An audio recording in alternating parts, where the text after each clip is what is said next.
Looks like you've been missing a lot of work lately. I wouldn't say I've been missing it, Bob. What would you say you do here? God damn it. Bob, we love playing here tonight. My brother's ready. It helps if you think of it as a game, Bob. Every game has a winner and a loser. You must possess strength to inflict pain, Bob.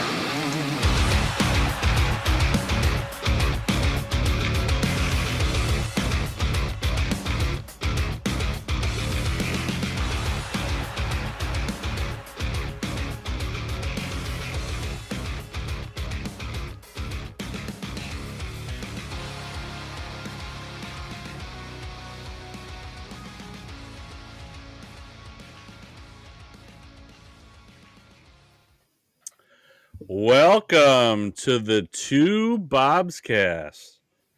We are the Two Bobs. We are an A to Z rock and metal podcast. We start through the alphabet. We pick bands along the way. We cover all their albums. We are the Two Bobs, as I said. I am Mr. H, and I'm here with my partner, Heard. Two Bobs Cast shirt on. Yes, sir. That. I'm ready, and That's beautiful. I'm dressed to impress. You are very impressive, sir. Yeah, actually, next week is Louder Than Life, so I am. Oh, that's next week already. Next week already. It's crazy. So yeah, I'll be wearing this around. So yes, anybody out there is at Louder Than Life, look for the guy with the awesome Two Bobs Cast shirt on, and say hello. Move up a little bit. Show him the logo there. Yes, sir. It's Eddie. You'll see Eddie with his headphones on. You'll know it's him. Yes, sir. So we are here this week. We covered, if you were with us, audio only before, which will still be on Spotify and iTunes, just like it always has been. We did a 2-part Iron Maiden podcast. Well, to follow along with that, we move on to the letter J, and we have pretty similar English band, Judas Priest, part 1. Yes, both sir. of them have almost the same number of albums. We're going to split both of them into 2 parts. Both of their singers left around the same time. Yeah. So it's a lot of similarities here, but here we are with Judas Priest, part 1. For sure. A lot of similars, a lot of similar everything. They pioneers, I guess people would say. Mm-hmm. Definitely pioneers of the genre, many genres, speed metal, thrash metal, power metal, a lot of hard rock, glam for sure. They've definitely approached all these different areas over the years. So, a lot of bands, even one of my favorites, Metallica, would probably tell you they're not around, if it wasn't for Judas Priest. So Truth. Just one of those bands that a lot of bands that we liked in the 80s and 90s just liked. And I feel like the whole theme, like it started with Black Sabbath, who we did the podcast 2-parter on. But kind of started with them, and I feel like all these bands started to come up out of that, right? Like you had Judas Priest, Iron Maiden, Def Leppard, who we already did.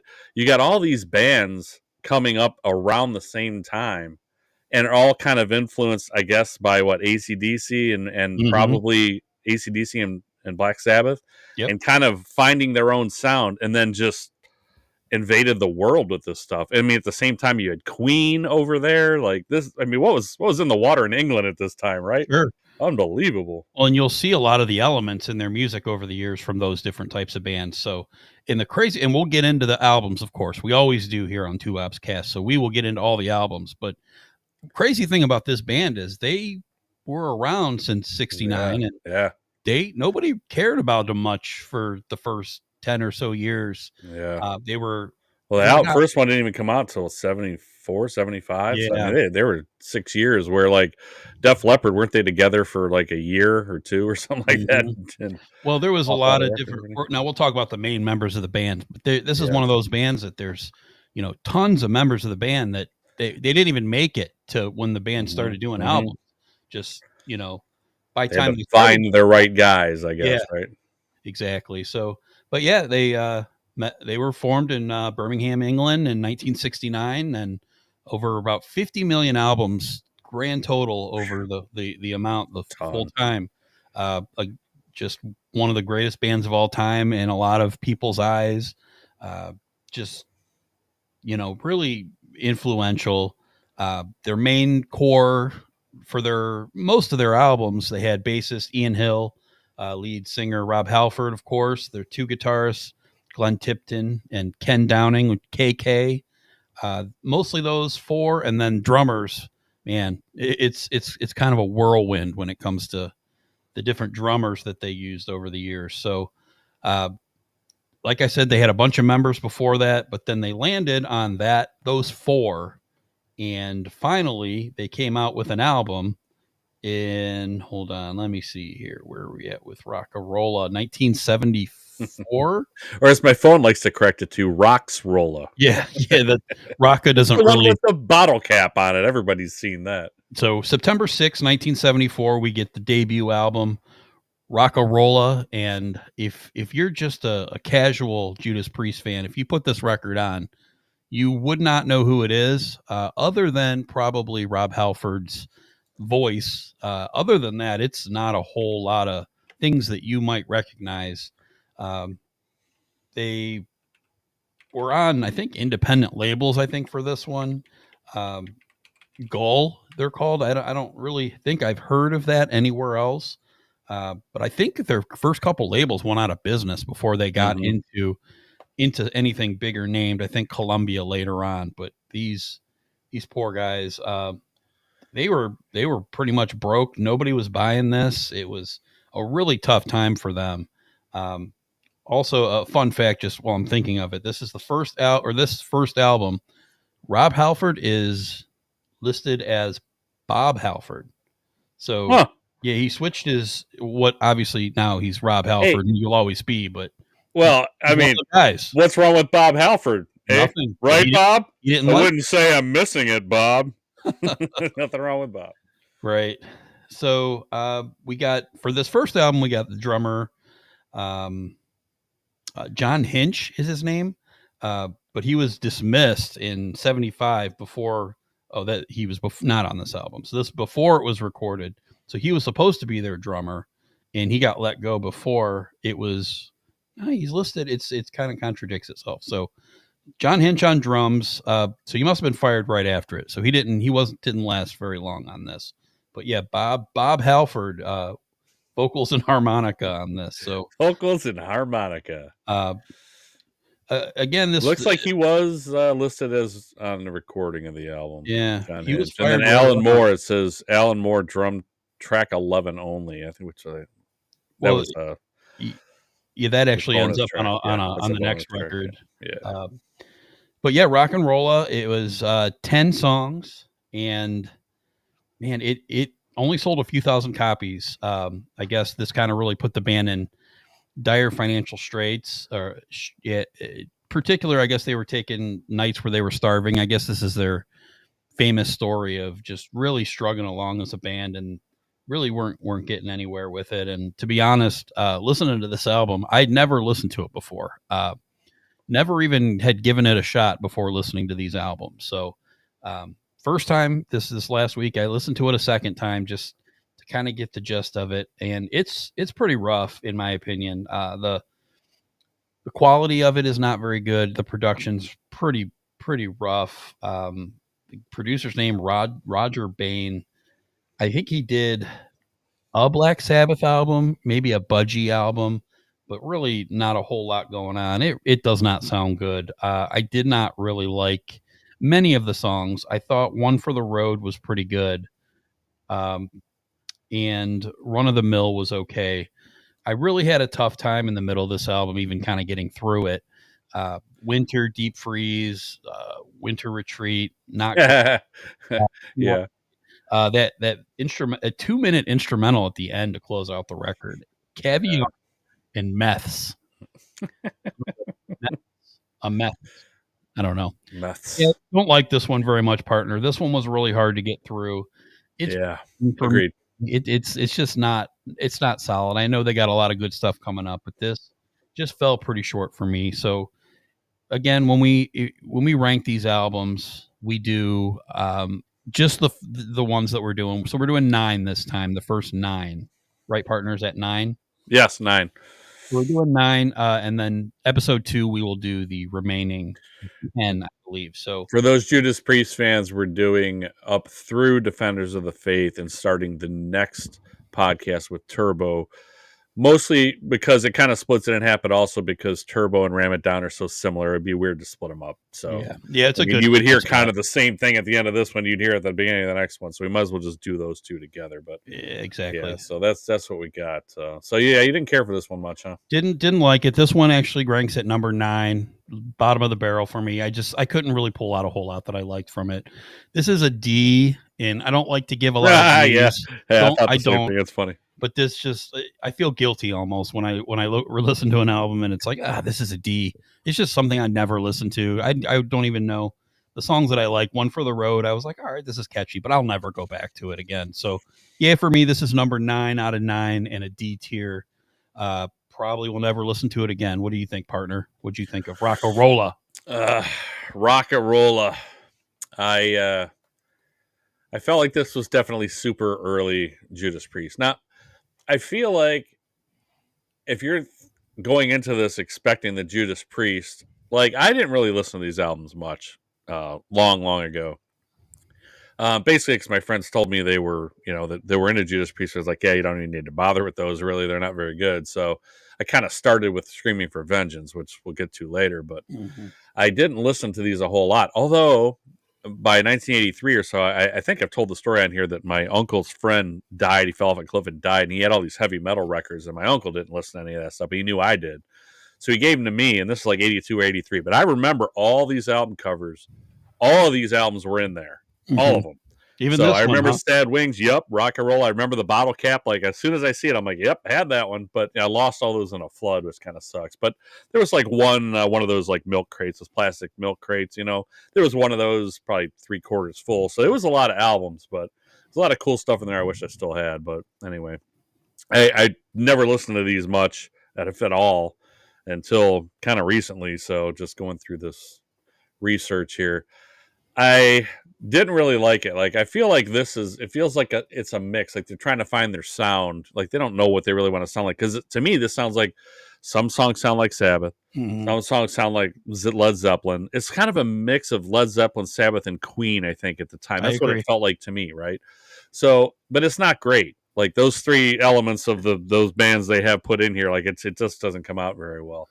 I didn't like the whole winter theme thing. Is that on purpose? With the winter deep freeze and winter retreat, it has to be, right? So they had the whole theme kind of in the middle. That I found really boring. I didn't really care for that at all. But I feel like if you go into this maybe not expecting Judas Priest, but we're listening to some different sounding rock and roll, probably especially for the time, maybe you would like this a little bit more. I don't know, I don't think it's terrible. I mean, I don't think it's terrible, but I ranked it a D+ like you did, and I have it last. But I mean, there's some decent songs on here. To me, like you said, One for the Road's decent. It kind of sounds more like almost a punk song in a way. But Rockarola, the second track, kind of stuck with me too. Like it's got a chorus that kind of sticks in your ear. It's not all that bad. It just some of it. There's little spots in here where it sort of sounds a bit like future Judas Priest, and the song Never Satisfied, I guess, was decent too. But skippers for me are the whole winter themed 3-track stretch. That was definitely worth skipping. And I mean, I listened to it all, but I was like, yeah, I'd definitely skip this next time.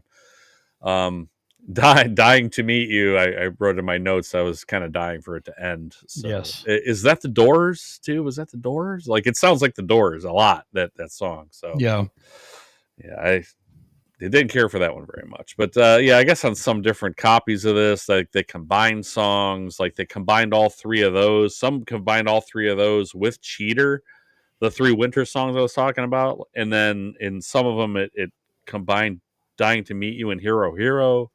So it's just, there's all kinds of weird versions of this album. But like you said, I think they kind of sold it out of their trunks, or at shows or whatever.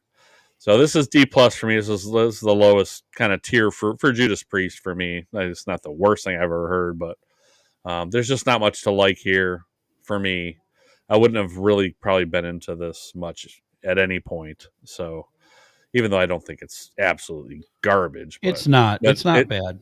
Yeah, it just sounds like a mix of other popular artists of the time, and that they were still didn't really know what they wanted to sound like. So, but that's what I have for that one. I got it as number 9 also. So pretty much same as you. Yeah, not absolutely terrible. Just it just to me the main thing is it lacks those guitars, and Yes. just I call them the Judas Priest guitars and the Judas Priest tones, which we'll get into more. But when they start doing the dual guitar parts and that the tone that they use, it's not here yet. So I feel like wanting more. So Most definitely. didn't have to wait long though to get us another record. So March 26, 1976. They cranked them out here, man. They Wow. did. It's like boom, boom, boom, boom, Ooh, boom, like yes. crazy. 2 in 1 year, I think, at one point. Wow. Yeah, It's crazy. Yep. So we get Sad Wings of Destiny, which is their second album, of course. Got a new drummer. This one is Alan Moore, and he will only last this album. You'll see the theme with that for a little bit until they can. They'll find their groove. Yeah, they'll find their groove. They absolutely will. So, this one a lot. Same thing as you said before. The production's a little bit better. We got I agree. A couple guys. We got Jeff Calvert and Max West. Never heard of them. I don't know if they've done anything else.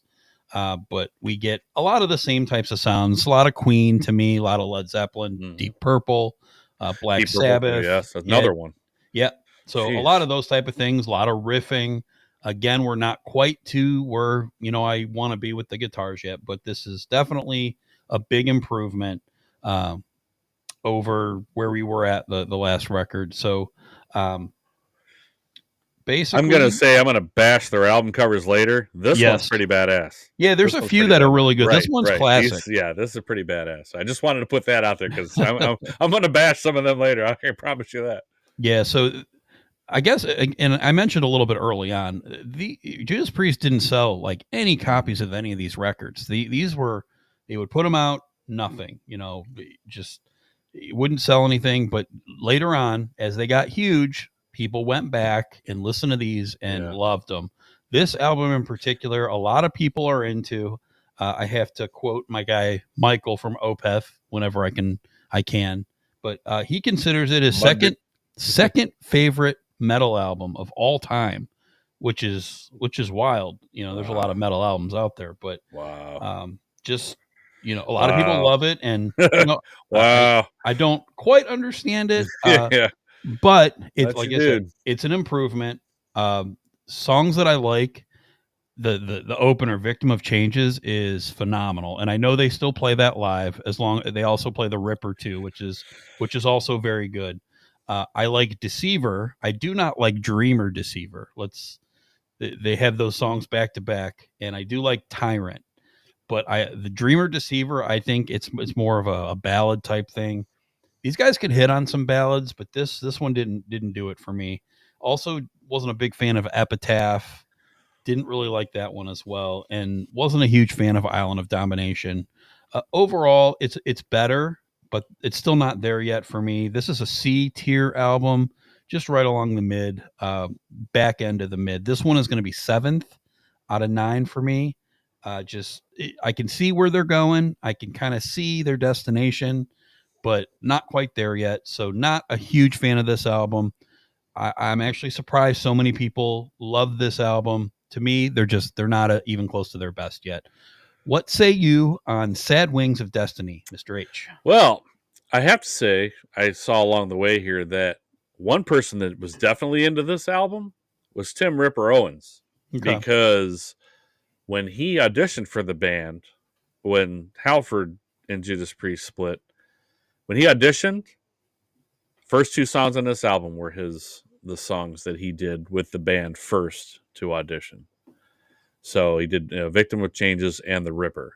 Mm-hmm. And after the second song, he was just Tim Owens. After the end of the song, it's said in my readings, it's been said that they called him The Ripper after singing The Ripper. So they were really impressed with him. So he must be a guy who really likes, these songs. And he was obviously famously in a Judas Priest cover band. It's kind of the whole story of the movie Rockstar. It's kind of all the same thing. So, but we'll talk more about Ripper later.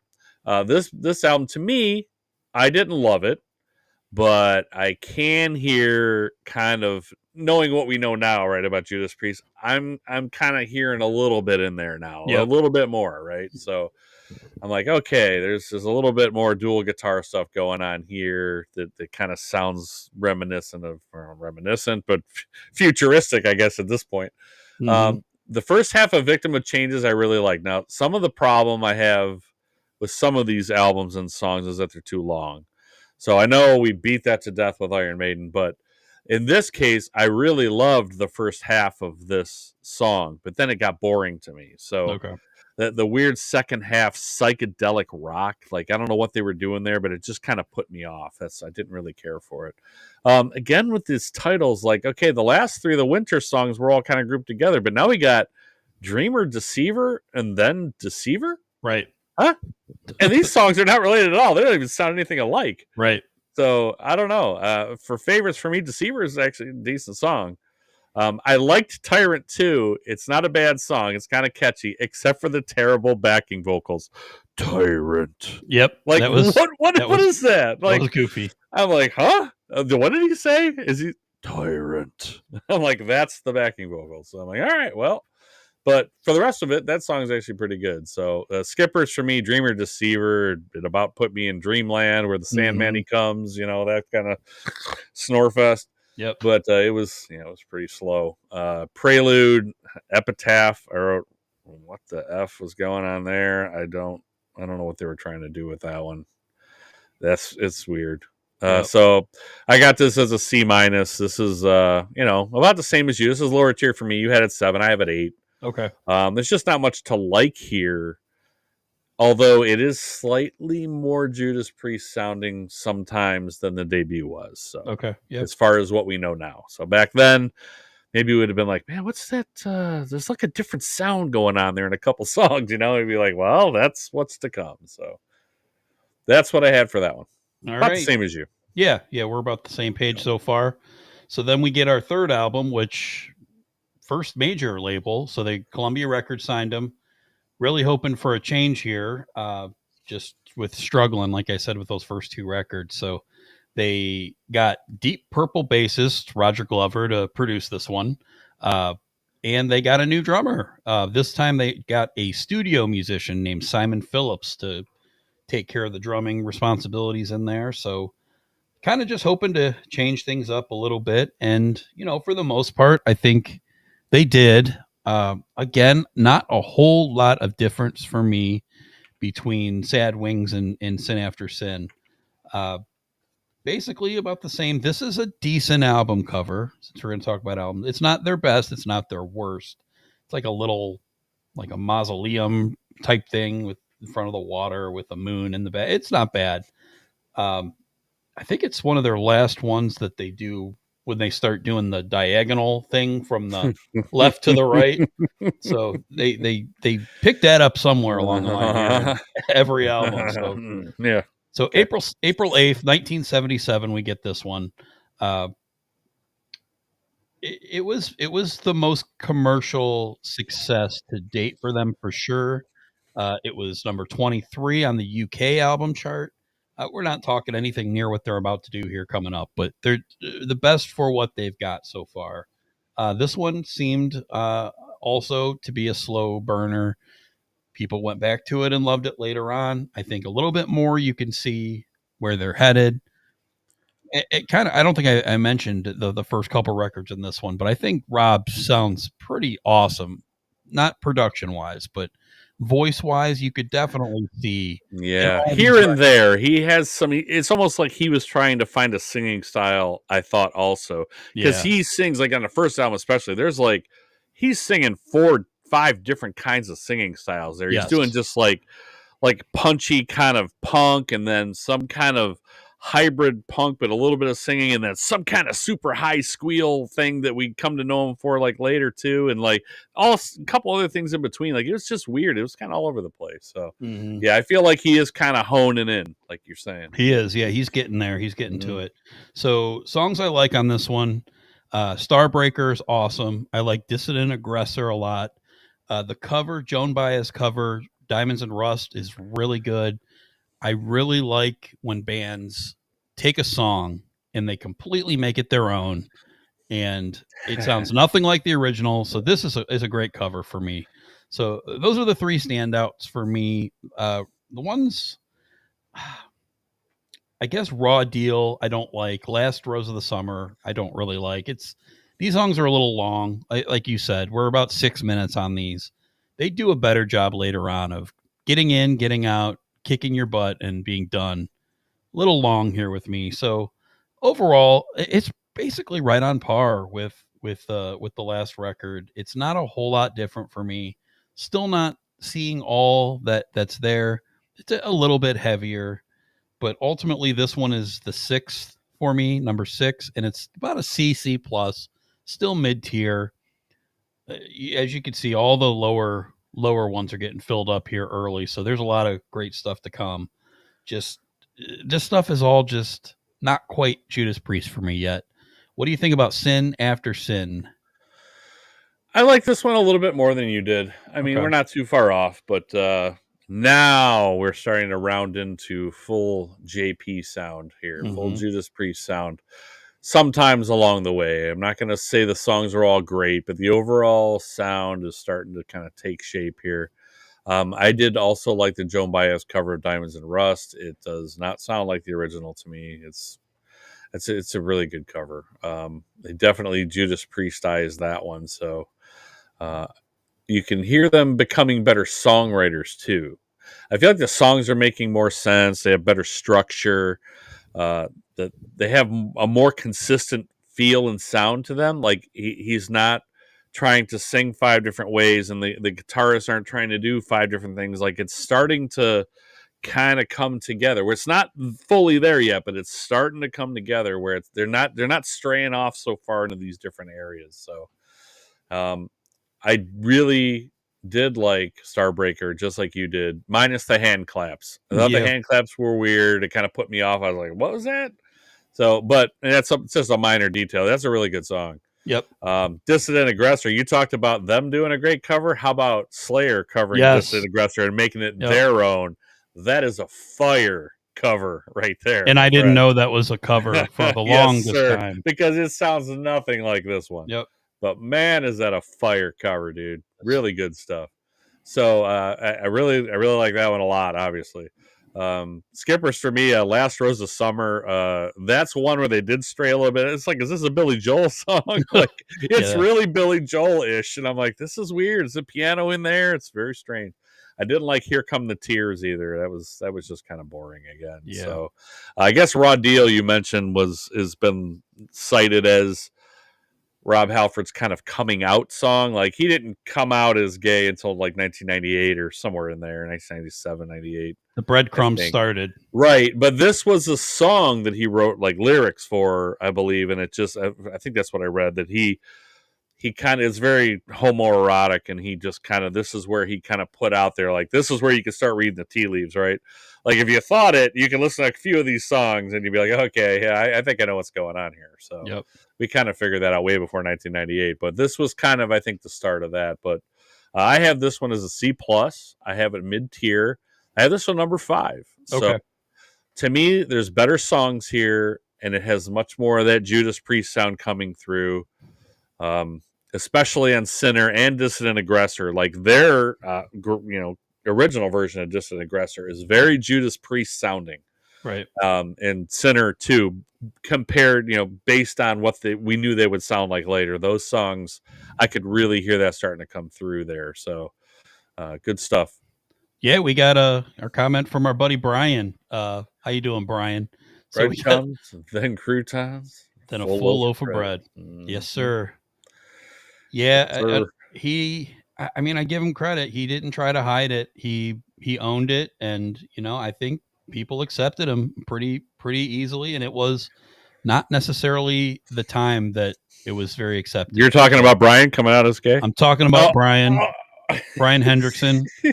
Congratulations, Brian. Congratulations. Pink balloons, purple balloons all around. Never mind. Cool. That's like a Facebook thing, I think. Yep. So Brian, rainbows everywhere. Nice to see you, Brian. Thanks. Nice to see you, Brian. Thanks, buddy. So it's going to be you and us. But that's okay. It is okay. Word of mouth. One. Yep. Yes, see? Well, it wasn't one of my favorites, but it definitely is a Judas Priest sounding songs. But All right, so one of them. we move in to number 4 of Yeah, Judas good riff. Priest. Fourth studio album, Stained Class.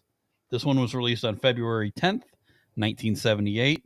And this, for me, is where it turns a lot closer to Judas Priest for me. They get rid of a lot of the bluesy rock, a lot of the more proggy, I guess, sound. The riffs get a little heavier. Here we go, proggy again. Yeah. The riffs get a little bit heavier. Is this one listed as prog?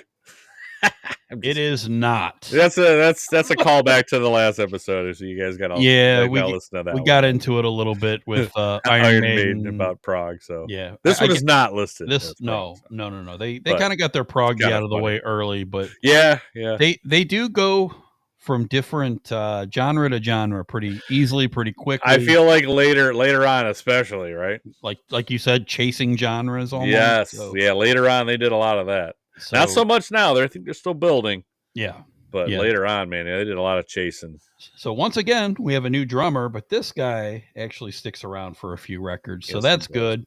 We got Les Binks, his first album, first of 3. So that's good. He still played drums. Yeah. Char. Yeah. Little Star Wars reference. Brian's buddy John would like that. Yeah. He's so here to enjoy it. Though. Yeah. So we got 9 tracks. I get this. They just keep getting better and better for me. This one hits for me. I really like Exciter. I really like Invader. Beyond the Realms of Death is phenomenal. That is a great song. And we got our new boy Les Binks writing with Halford on that one. Yes, sir. So very good song. Really, really good stuff here. Let's see. Not a big fan of, where are we at here? Saints in Hell. Wasn't a huge fan of that. I think the songs are just a little long here. If I'm not into it, just can't really do it. White Heat, Red Hot. That's a no. I do like the title track, Stained Class. I do like that one as well. But this album is, again, more my style when it comes to Judas Priest. They're really getting close to what I enjoy with them. This one for me is going to be their 4th best. This is a B for me. This is the first one I think I would go back to. So just listening to these things, it's hard to say I'm going to go back. This is the first one I can say, this one's cool. I've heard a few of these songs and I'll definitely come back to this album. So yeah, this one number 4 for me and a B. So pretty good. What do you think of Stained Class? I like this album just like you do. This is a B- C+ for me, but this is all heavy. Mm-hmm. There's no ballads, thankfully. Here they wouldn't try too hard with ballads on this one at all. Thankfully. Yep. I really liked Exciter. I do like Saints in Hell, and Brian here says that the cover of Saints in Hell with Fate's Warning Singer on the Priest tribute album Kills. I am definitely going to check that out. I haven't heard that either. I do like that song, and I didn't really know I liked that song that much until just this past week. So I'm going to be looking for that. So Beyond the Realms of Death, totally with you, partner. Perfect agreement there. I wrote in my comments here, that is Judas Priest style heavy metal right there. That is the blueprint right there. That's Judas Priest style heavy metal. Great top stuff. 5, top 10-ish. That's a great song. Stuff. Yeah. So this is where I feel like this is where it kind of came together for the first time, was right there. I got this as a mid-tier, like I said, C+, B-. I really waffled between the two. I have this 4 also out of these first 9 albums, as you did. So I have it in the top half. So this is a good album. It's another slight step up for me from Sin After Sin. So for me, they've kind of all gone in order up to this point, except for this one now jumped a spot or 2. Yep. Because, this one, I just feel like it's a step up from that one. But then there's things a little bit later that I just didn't like as much as this one. So I had to slot those behind it. But up until this point, listening to them in order like I usually do, this one was a step up from the last one. So which is why I had a hard time rating it, because I hadn't heard the rest yet. And then I had to try to slot it in there. It's probably really more like a B- than a C+, really. But still way better than the first 2. There's no weird ballads, and there's nothing worth skipper consideration for me on this one. Nothing. Right. I wouldn't skip anything on this album. It's good. It's all I'm with solid. You. Yeah, I'm with you. Not all great, but it's all solid. Right. All right. Next we get the fifth studio album, which is Killing Machine, or if you're in America like us, it was Hell Bent Hell for bent Leather. for leather. Yeah, I guess they didn't like the whole Killing Machine, as in, I don't know. They're everybody's trying to be soft with America. Don't hurt their feelings. I know. Like, man, I It's don't know. weird. We watch more violent crap and stuff going on here than anywhere else. But everybody's like, "Oh, I don't know if they're gonna like Killing Machine. Yeah. They might not buy it." All the pilgrims over there. Yeah, I mean, and to not go I with don't get Killing it. Machine, they went with the leather and the studs. Fat. Yes, they did. Well, this was the beginning of that, It though, and was. I made a note of that. This is where all that started and still continues to this day. Like, it hasn't stopped. This is where it started. Is this where he starts going on the Harley? Probably right about I don't now? know if that happened yet, but Okay. this is definitely where all the leather and studs came from, and they were all wearing them. So Okay. this was like a band. This was a Judas Priest style decision. Yeah. All right. Well, this one was released November 1978. I couldn't find a day. Could you find a day? No, I couldn't There find was a no day that. date, like actual Yeah. day it got released. I thought it was weird. Yeah, very strange, but yeah, this one is right on par with Stained Class to me. This sounds very similar. The aggressive, heavier riffing that they had, in the last album, kind of went back and forth on these two because I think they're very similar the way that they're put together. Um, like most of it, the first side's very, very good to me. I like Hellbent for Leather for sure. I like Rock Forever. Take on the World, Burning Up is good. I like their Fleetwood Mac cover, the Green Menalishi, very good. Another only- Judas Priest-ized song that does not sound much like the original. Yeah, well, I give them credit for that. That's what you got to do. Absolutely. Totally do your own little They spin found on it. something there that they know works. That Yeah. hey, we can if we pick out the right ones, we can really do a good cover song. Sure. The only one I really didn't like was Evil Fantasies. I was pretty much done with this album when that came on. It was kind of rough getting through that. Luckily, these songs are not long at all. This is kind of where they hit their stride of let's get in, do a 3-4 minute song, and let's get out of here. So good stuff. I really do like this album. I ended up falling a little bit behind Stained Class, so this one's 5 for me, but it's still right in the middle there, probably about a C plus to a B minus. I could probably go back and forth on Stained Class. I think I like that one a little more. But Killing Machine to me is the 5th of 9, mid tier. Again, so much good stuff coming up, and I know it. Probably defeats some of how good some of this stuff is, but for me, that's about where it is. What did you think of Killing Machine? I liked it too. There's definitely some classic Judas Priest songs on here, but for me, where I didn't have any skippers on Stained Class, this one, there's 3 songs actually I put on here that I would skip. So I don't really like this one quite as much. I don't really even like it quite as much as Sin After Sin, but I do still like it. It's better than the other ones up until this point. They definitely have a push here towards a more commercial style, I think is kind of what I would call it. It was renamed Hellbent for Leather for U.S. release, which was in February of 79, so a good 4 months later. My favorites here are Delivering the Goods. It does just that. It delivers the goods. That's a good song. Take on the World. If anybody out there listens to Catastrophe Radio, the All Suggest Saturday Night Show that the owner, man, Mr. Kenny Kidd does, he starts every show off, every single show, every Saturday night at 7 o'clock with Take on the World. So that's a great song. I hear it every week. As long as I listen to his program at 7 o'clock on Saturdays, I hear that song, and I really do like that one. So it's definitely Judas Priest to me right there. Green Manalishi, like you said, another good one. Evening Star, didn't care for that one. Before the Dawn, didn't like that one either. And like you said, Evil Fantasies, wasn't a big fan of that one. So just for that reason, I had 3 songs on here that I'm like, yeah, I didn't really care for that much. So that's why I rated it a little bit lower. But I have this one as a C. I have this one mid-tier.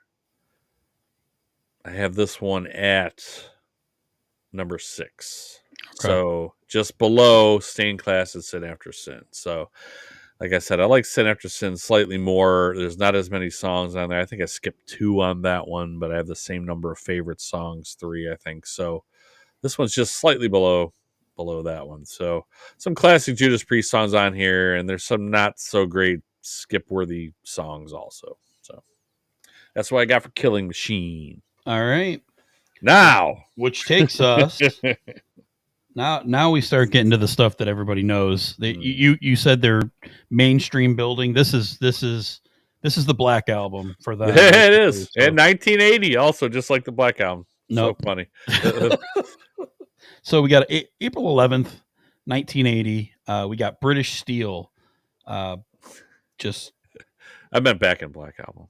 yeah, that's I know. The Black Album. I figured what you meant. I was like, yeah no, that's not quite. Yeah. We're not. Well, I yet, mixed up in the podcast a couple weeks ago. I mixed up Gallagher and Stephen Wright too. So, that's okay. But fair. But Stephen Wright and Gallagher both suck, so it doesn't really matter. They're both terrible. I did, and I was thinking actually of Back in Black when listening to this record. Yeah. What do you think? Well, it's got like short songs, you know what Yep. I mean? And there's like they're pretty much they're all solid. Yep. There's no real bad songs. There's some hits for them on here. So there's a lot of similarities, and it came out in 1980 also. I just wonder what this album would have sounded like with Mutt Lange. Yeah, right. Boom. Our old buddy Mutt Lange. I know. Very good call. But that was more my thought. So, but yeah, they actually toured, I think, with AC/DC, maybe around this album as well. But yeah, this is when they really kind of hit their stride, where they sold a bunch of copies of this one, and probably when people were like, okay, these guys are awesome, let me go back and listen to all their other stuff that I missed, because we got 6 albums. This is the 6th, so 5 albums before this to go back to. That would be exciting. Like when I discovered Metallica, I only could go back a couple albums, like Yeah. imagine being like, oh, this is awesome, and then going back. But I love British Steel. I think it's really, really good. I just love putting it on, letting it go. The only one I'm not a huge fan of is You Don't Have to Be Old to Be Wise. Not my favorite. Everything else is great. Everything else is really, really good. I love the radio songs. I don't really get tired of them. Breaking the Law is good. Living After Midnight's good, but I love Rapid Fire is good. Metal Gods is great. Grinder is okay, but it's still good. It's just a great album. The Rage is awesome. Just love this album. And it's only number 3 on my list, which is crazy, but there's obviously 2 more that I like better coming up. But we're going to be in a lot of agreement on this podcast. Yeah, so this is a great album, but to me, it's just not quite as heavy as I want yet. This is very decent very as good a production as they've had yet, and the songs are hit worthy. I'm sure they loved going to shows and selling a lot more tickets and people singing along to everything, but to me, it's just not quite heavy enough for me yet when it gets to how heavy they're going to be. But this is a B+ tier album for me, number 3 out of 9, and I not a lot of bad things to say about it. What do you think of British Steel? This is I don't know if you mentioned, but this is Tom Allom producing this now. So this is the same guy that's done Black Sabbath, and we've covered a bunch of this guy's stuff. Def Leppard. Yep. So this guy, he's an English producer, and he's one of the more polished guys by this point. He's been putting out great stuff for 10 years or so by now. So this album really does pick it up production wise. It does sound really good. This is a new wave of British heavy metal classic album. I mean, this is one that just blew open the doors to the United States. This was this is kind of leading the charge over here with Iron Maiden and Def Leppard and a few other really big ones. So did you mention that Dave Holland is nope. Yeah, I was just looking. Yep, that's the guy that stays with him through all probably the biggest times they've had. Pretty much the most popular albums were all of Dave Holland. Not a great dude. Yeah, not a great dude, but apparently a pretty good drummer. Yeah, he's an excellent drummer. And probably songwriter. I don't know how many songwriting credits he has on here, but looks like none, at least at this point. But this is Halford said that there might have been some AC/DC influence from touring with them in '79. I found, then you can kind of hear that, which is why I went straight to Back in Black is because you can definitely kind of hear that. Although it's Judas Priestized, Yeah. it's you can hear the AC/DC in there, but it doesn't sound like AC/DC. But you can definitely hear Grinder for sure is one of them. It sounds like an AC/DC sound to me. Like Yep. AC/DC's versions would sound different, but I can Yes. totally hear them recording that song. So Breaking the Law is great. I mean, once I get that once I get that in my head, like it's in there. So good. Yeah. I can't get it out. Such a nasty riff. Oh yeah, and it's so simple, right? Oh, it's so Well, it's good. simple, but they do the dual guitars and they Yeah, play it together. It just sounds so yeah, good. it And like does. I said, the famous Judas Priest tone. It's just Yep, yep. nobody This does is it where like it it. first shows up, Yep, like that whole tone and everything. Now they're gonna keep growing from here, they will. but this was where it all came together right here. Mhm. This was their sound, more polished, left polished, a little bit different here, a little bit different there, but this is kind of it right here. This is where it kind of comes together. So this one I have, like you, I have this as number 3. I have this in upper tier. It's a B album for me. I really like it. Mhm. And this is a classic album that most people love. I like it. It's just not as great for me, but Yep. it definitely has its moments. No skippers, all solid for me on this one. I wanted to mention Brian. It's kind of funny. He mentioned the Skid Row cover. So, like, the cover band guy knows the good covers. He knows what a good cover is. So, he says that Skid Row covers album has an awesome version of Delivering the Goods. So yeah, I'm definitely gonna check that out too. So it's like once I get in these modes of listening to these bands, and I'll kind of go off on these tangents for a couple of days. And I'm like, oh no, I got to get to the next 9 albums now, Yep. But sometimes I have trouble tearing myself away because I want to dig in more when I hear some of this great stuff. So I'll definitely look for some of those covers. So thanks, Brian.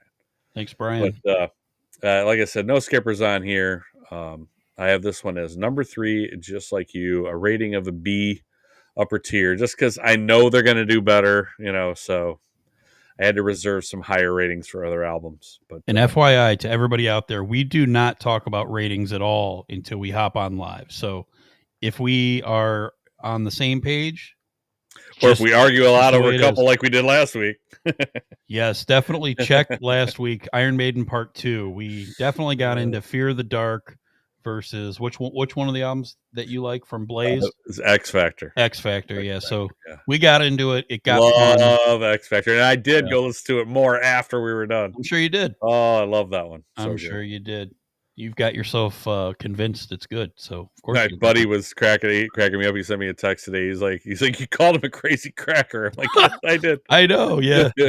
I was offended. Yeah, it I was was funny. offended. All right. Well, speaking of not quite so great, what the heck happened? Unfortunately, 7th album, Point of Entry, was released February 27th, 1981. Again, produced by Tom Allen. They didn't change drummers, but yet this album was not one of my favorites. I did not like this one. I found myself listening to it and like not believing kind of what I listened to because of how good British Steel was, how well it sounded. It starts out great. Heading Out to the Highway is a great song. That's classic. It rocks. I love it. And after that, I love Desert Plains, but I don't really like anything else off this record. It's tough for me. Doesn't sound great. I don't know what they were trying to do here. Honestly, did not jive with me. I feel like they took a major step back. It just I didn't like the songs. Like we're talking just songs. Like you could tell it's Judas Priest. Like Rob's still singing his ass off. They're still playing and riffing. I don't like the songs on this one. This one's 8 for me. This one is towards the bottom of the barrel. I was really disappointed listening to this. I kind of felt like the upward trajectory happening, and then this hit. I'm very disappointed. So Point of Entry was not good. Number 8. This is a C minus for me. Is definitely better than Rock-a-Rolla, but I'd listen to Sad Wings way more than I would listen to this. So this is an easy 8 for me, bottom tier of their stuff. Not great. What did you think of Point of Entry? I kind of have it. I have it down there too, maybe even a little lower than you do. It's, I don't know. It's maybe not as low as you do, but it's not real good to me. I agree with you. I also feel like I know it isn't, but it kind of feels like this is some British steel cutting room floor Maybe. leftovers. You know what I mean? I feel like Heading Out to the Highway sounds a lot like British Steel, and like maybe I don't know when they wrote that song, but maybe it was during those sessions or something, because it sounds a lot more like that album. Yeah. Where there's some other stuff on here where I'm like, I don't know what they were doing. There's a lot of um, different opinions of this, even from the band members too. I read somewhere that one of them said that it was like they thought it was a pretty good album. They thought it was solid, which I kind of expect every band member to say. But if they're really being honest, like I think it was KK or I think it was KK that said that he felt like there was a lot of pressure from the label to repeat British Steel because it did so well, that they were trying a little too hard. And then, but it still doesn't explain some of the weird choices they made in the songs on here. So I have a few skippers on here. Don't Go, Turning Circles, You Say Yes, where Oh yeah. Yeah. I do in fact say no. I do Oof. not say yes. Definitely not a yes to that one. But it's just I like Heading Out to the Highway. I like Desert Plains a lot. I love that you mentioned that. Mhm. This is a song I don't think I've heard this song. I No. listen to it. I'm like, dude, this is a good song. Where's this song been all my life? Kind of thing. Like this is a good song. Yeah. So I will be coming back to that one. But I like Down the Run. That was decent too. I have this just as a C. I have it still kind of in the mid tier slog of stuff. I have it number 7. So I have this after Killing Machine and right ahead of Sad Wings of Destiny. But if you're really gonna fight me, I can be persuaded to switch this with Sad Wings. So I mean, to me, I don't really like that one more or less. This one is really weird to me because it was so good a minute ago, and then now it's this. So Yeah. that was kind of a shocking thing to me. But I don't. There are some really good songs on here too. So to me, they're pretty close, those two. Mhm. Yeah, I have this as a 7, mid All tier rating C.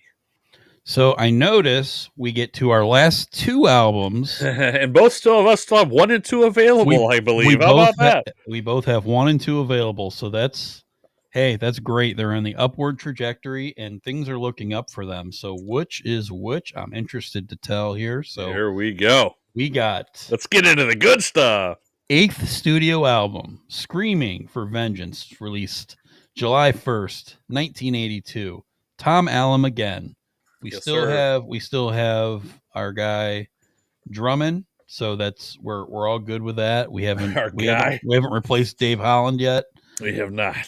Yeah, so he's still with He the has band. not become Dave Holland yet. No, well, he's Dave Holland the drummer. He's not Yes. Dave Holland the not so nice guy that you want around. So Allegedly. yeah, well, yes, just awesome. I have the Brian mentioned the album cover that's behind me. I completely agree. Yeah, this is where it worked. It worked here. This Next is album, where it worked. not so much. So, yep, love this album cover. This man, I feel like they tried to recreate this a bunch of times. You know what I mean? Like this one's great. Oh boy, some of the other ones. So this could be the best album of all time if they could have just repeated The Hellion into Electric Eye like 8 times. This could be the best album of all time.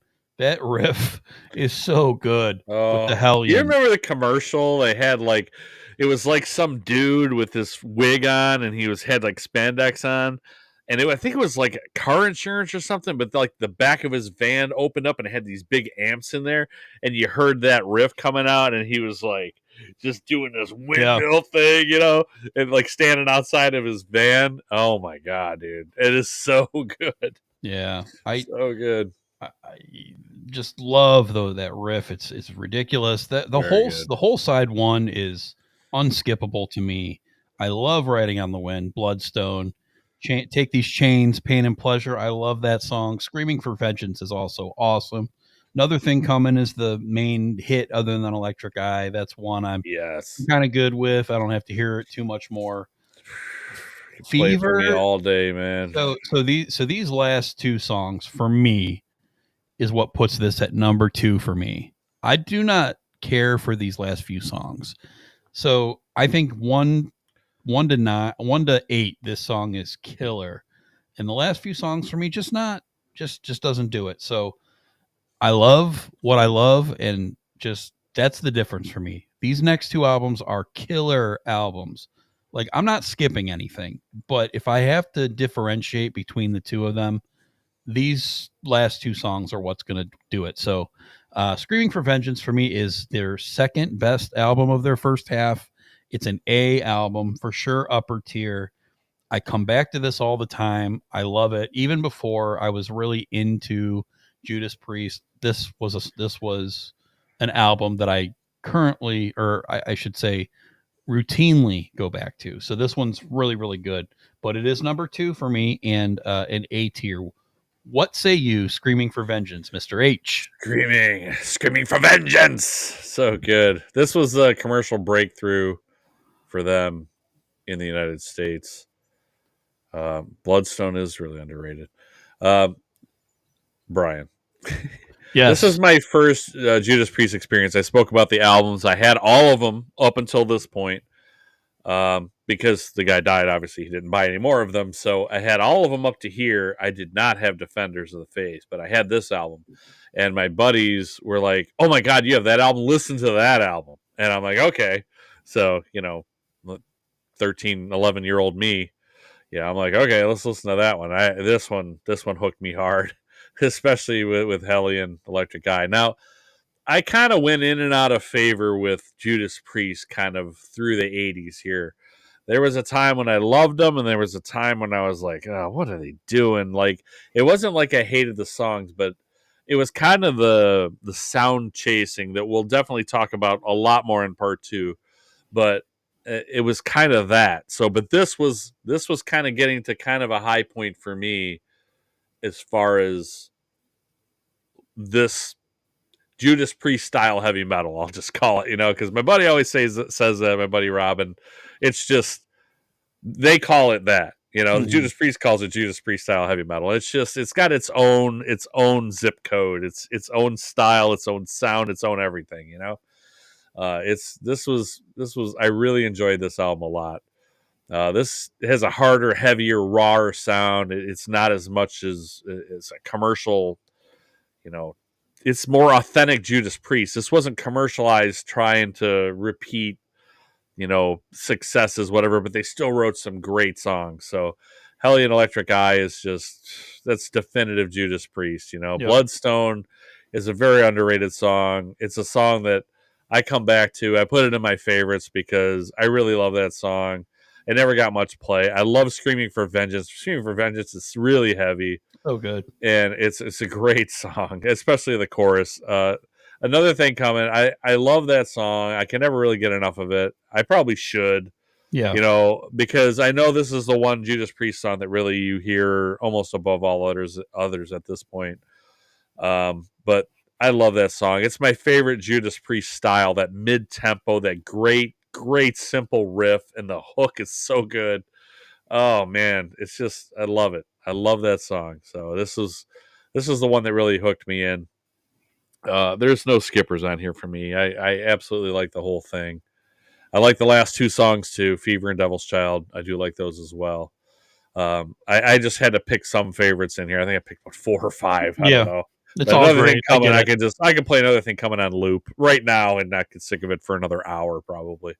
So it's man, it's so good. I have this one as an A-. This is upper tier. I really think it could have been better.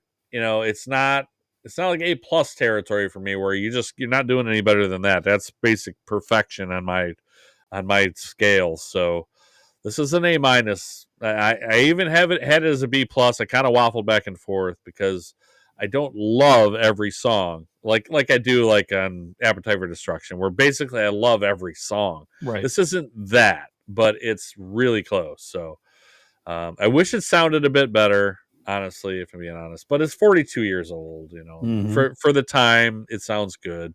It was good for them at the time. It sounded good comparatively to the other albums. It just, it's just, I don't know. It's right there. It's right there for me. So I have this one as number 1.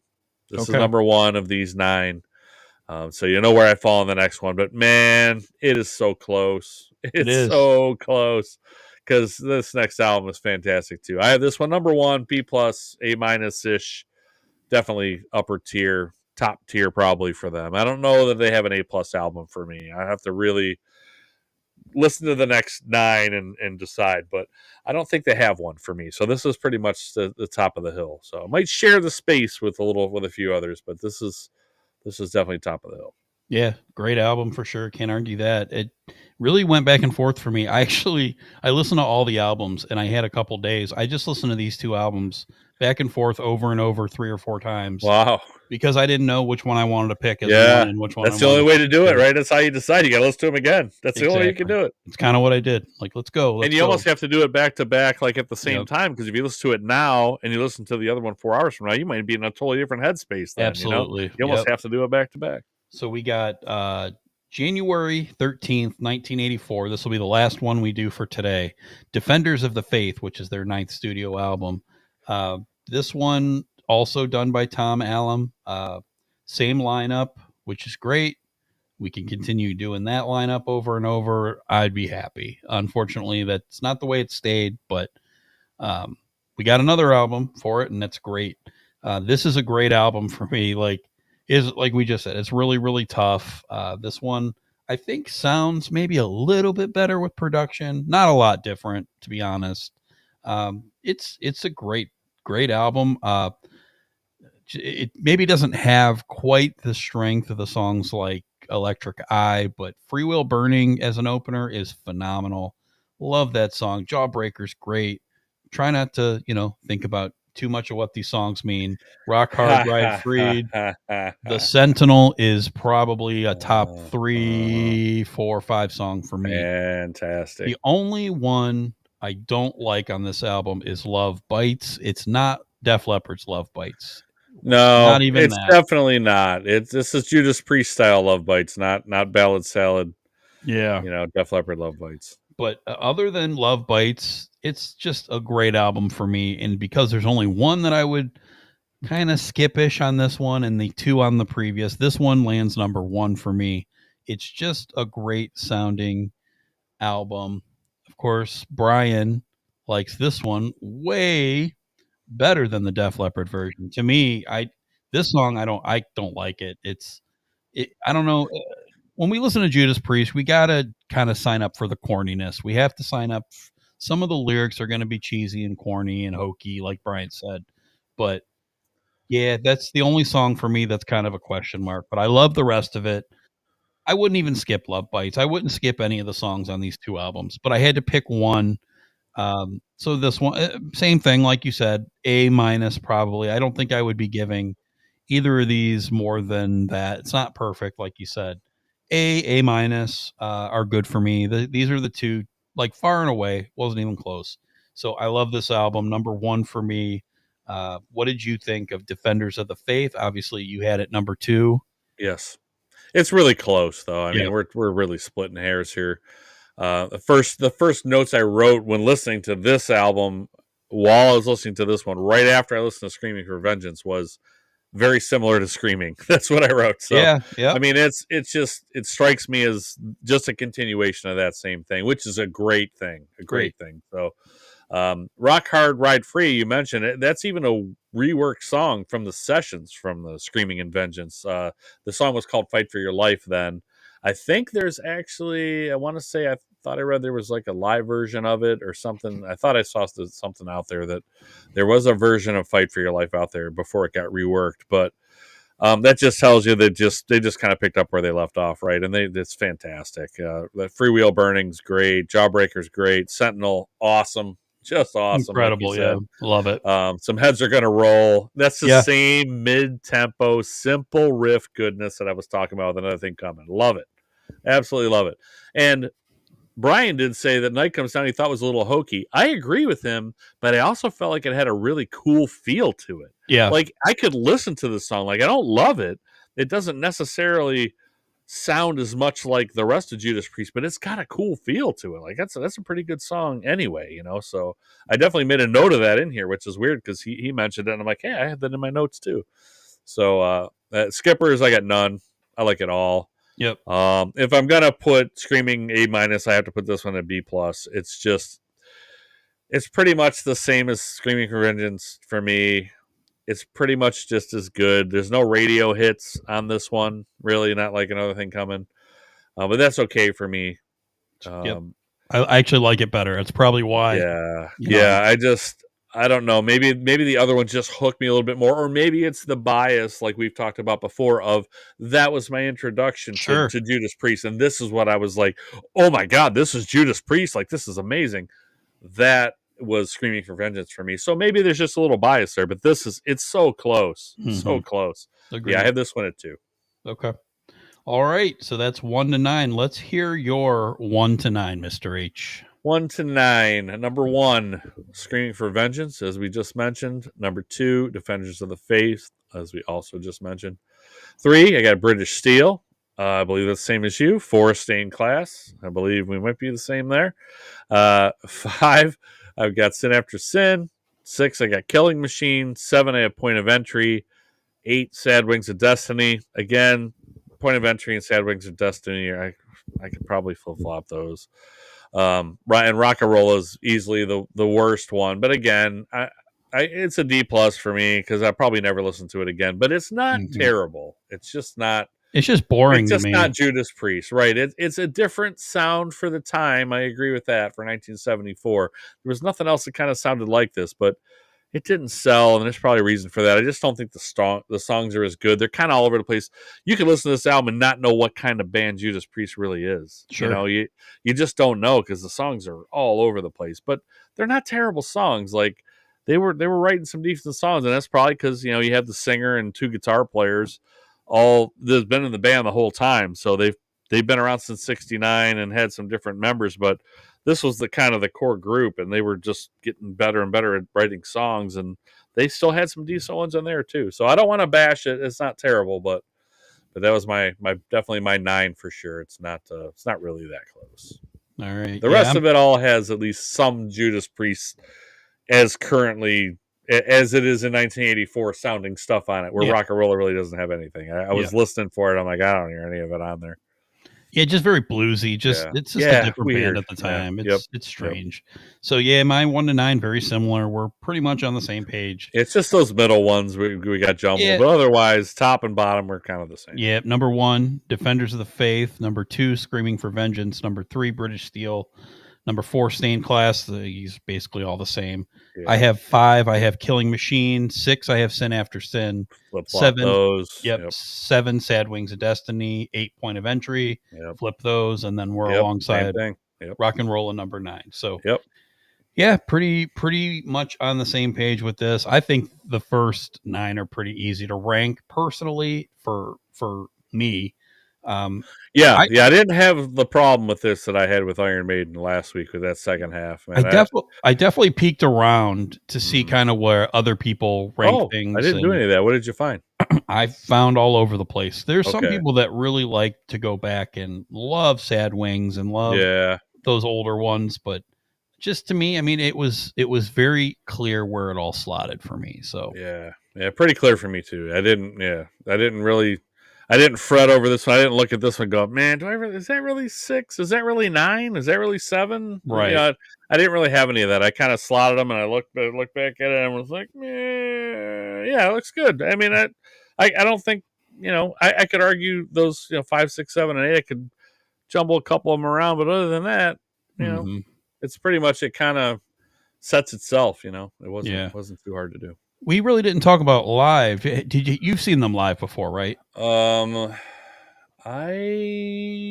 have not. Okay. I've seen Halford twice. Okay. I'm trying to remember one. So I have not seen Judas Priest as a band. So in their current iteration, which is basically Rob Halford, right? I mean, Tipton comes out and plays when he can, but he's got Parkinson's, right? So he can't play. He still helps him write songs, and we'll get into. Brian said fight at the Fantasy. Yeah, I've seen some Rob Halford fight. Fight was fantastic. I wish we were covering that. Yeah, that first album, yeah, War of Worlds or War of Words, War of Words. so damn Yeah. good. So I mean, we're not gonna cover that unfortunately, but that's some good stuff, Mhm. and the Halford stuff. You know, too. I probably could have left that, but the Halford solo stuff too. I saw him open for Ozzy. We got somehow, me and my buddy Rob, who I was talking about earlier, we got tickets to the Loge, and we saw Halford open for Ozzy, and then he played some Judas Priest, and I've seen Halford a couple other times, but so I haven't really seen a full Judas Priest though. But like I said, seeing him now, it's not the same. I mean, you know, KK has KK's Priest with Ripper Owens, you know, who we've already talked about, and we'll talk about a lot more later. So Yep. you know, there's the guys are out there, but they're not all together. So Yeah. it's not Fall- really going to be Judas Priest. They're going to play the Judas Priest songs. I'm sure they're going to sound good, but Yep. I haven't seen them. If they came back soon to Cleveland, I'd probably go see them. I don't know that I would travel to go see them at this point, but I would make a point of trying to see them if they came to Cleveland. So Yep. I just saw him earlier this year at Sonic Temple. First time I ever seen oh yeah, Rob, that's right, period. that's right. So, but yeah, their sound is great. Did it stare at the monitor all the time? Because I'm saying that Ozzy Halford show was Yes. like 10 years ago, and he would hunch over, like he'd walk around every now and then, but it was kind of during guitar solos or whatever. But kind of while he was singing, he'd just kind of hunch over the monitor, except for like Living After Midnight and maybe Yeah. one or two other songs. He would just hunch over the monitor. I'm like, I think there's a prompter there. Like he's He's reading reading. them. Now he sounds great. He's got this weird big beard and this huge leather, like it looks like a giant robe on, this leather studded robe. He's got this giant gray beard, so he looks kind of weird, but kind of Judas Priest at the same time, if that Yeah. makes sense. But he sounds great, but he just has the mic at his chest, and he just kind of looks down at the monitor and just I kind of noticed sings that, along, yeah. you know. And I'm like, well, that kind of sucks. But you know, I mean, this guy, he's got to be close to 80, right? So Yeah, just I the should way give he him some sounds. credit, you know. Yeah, but he can still sing, so he it's can. that does still sound great, at least from what I saw. But Yep. I've watched clips of them playing recently a lot, you know, in places. Decide if I wanted to travel to go see him or not, because I know they're not going to be around forever, right? So I'm like, do I really want to travel to go see him? I like him enough to where I probably should see him once in my life. Mm-hmm. And I'm getting to the bucket list stage where they're not going to be around. So if I'm going to go, it's going to have to be in the next couple of years, which is one of the reasons we're going to Iron Maiden. Yep. In a couple months in November, and I'm going to Pittsburgh to see that, because now I've seen them 3 times, I think 4 times now. You were in the band for a state. I was in the band for Heaven Can Wait for like 50 seconds. That's man. fine. You were in the band. But yeah, so again, another callback to the last episode. You got to go back and listen to that one. But it's just, I probably should go see him, just like I'm going to see Maiden. So if they come somewhere close to here, I think they were in Youngstown recently, which I should have went to that one. Yeah, that's the one I should have went to, because it's an hour and a half, hour and 15 minutes away. Yeah, should have went. Now so they're going to be. I'll try not to miss them again. So they're going to be at Louder Than Life, but unfortunately they play Sunday night, and I'm not going to be able to stay for that. But but I'm glad I saw them. Man's got to work. Yeah, I got to work Monday, so. Yeah, I'm gonna miss some of the Sunday night. But you just saw him, like you said. So I did. No so deal, I'm right? good. Yeah, you're not going to see any different show this time than you would have then. It'll be the same exact thing. Yeah, exactly. So yeah, good stuff. Good albums. I'm looking forward to next week. Like we said, we're gonna hit those last ones and a little more adventurous. Where Rob leaves, Rob comes back. We get Akron's own. Tim Ripper Owens. Yep. So he came from Akron, just right down the street from us. Yep. So 40 minutes away. So but yeah, it should be good. There's some sound chasing, so there's some stuff in there that's you're gonna love or you're gonna hate. But yeah, the next 9 albums, that should be an interesting one. I'm looking forward to that too. That's more kind of as I was getting to be a teenager and really getting into music. So there's some stuff I love there, and there's some stuff I hate. So we're gonna get into that. Looking forward to it, brother. Absolutely. Well, thank you, our buddy Brian, for joining us for our first ever live on YouTube. So we appreciate that. Everybody else, if you're listening, you can check us every single week on YouTube. Two Bob's Cast. Every week we'll be on. We don't have a constant time yet. Eventually, we'll have that. We're going to shoot for Tuesdays like we did this week. So we're going to shoot for Tuesdays. About 6:30, 7 o'clock is going to be the normal time, whether it's usually probably going to be Tuesdays or Wednesdays, depending on what's going on. But we're going to shoot for try to have the same same live show time every week. So next Tuesday, you're at the concert, right? You go to. Is that next Tuesday? I don't think so. Oh, I have the warning tomorrow. I think next Tuesday we're open. Right. So I think the Testament's coming up, right? Tuesday I got nothing more. That's what it is. I got the you got a show. Yep. So maybe next week, maybe Wednesday, we'll check that out. So, but thanks again, everybody, if for listening. And again, Spotify, you still catch us there. You'll still catch us on Apple Podcasts if that's where you want to listen. If you're listening and you want to join us and join in the conversation, we would absolutely love that. So, if you can make it, thanks, Brian. Absolutely, come on in, talk to us, let us know what your choices are. If you agree with us, if you disagree with us, we would love to have the conversation with you. So absolutely, thank you for joining us, and we will see you in the next one. Rock on! Looks like you've been missing a lot of work lately. I wouldn't say I've been missing it, Bob. What would you say you do here? God damn it. Bob, we love playing here tonight. My brother's ready. It helps if you think of it as a game, Bob. Every game has a winner and a loser. You must possess strength to inflict pain, Bob.